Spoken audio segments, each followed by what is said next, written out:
What we're going to do today is make a coin ring out of a bicentennial quarter. So what I'm going to do is I'm going to use our hole punch. What I'm going to do is make sure that that's centered as closely as possible. And then I'm going to use my arbor press. There we go. Take this out. Gently tap the coin out. So now we've got the hole punch. At this point, what we want to do is we want to clean out that inner edge.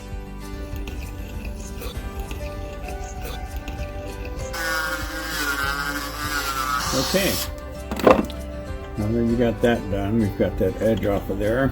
The next thing we're going to do is we're going to anneal it. We can heat this thing up as hot as we want.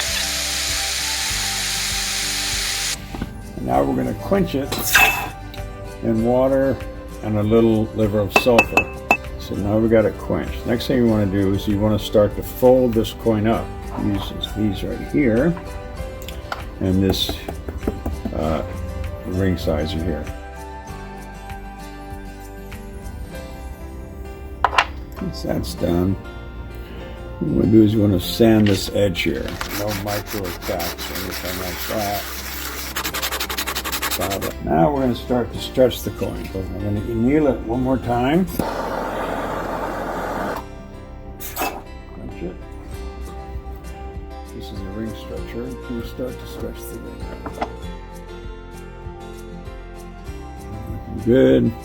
You want to clean out the little inside edge here.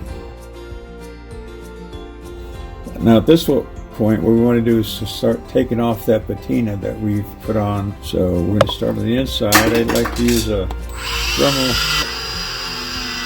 I generally use a combination of that and of steel wool to get that inside cleaned up. I'm going to use a very fine sanding block.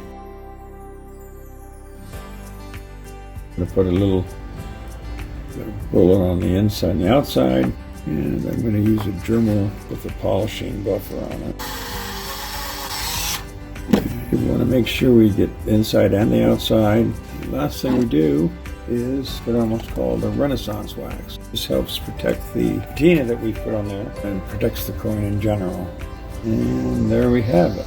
1776, 1976 bicentennial coin ring. Nice and shiny, you can see on the inside and the outside.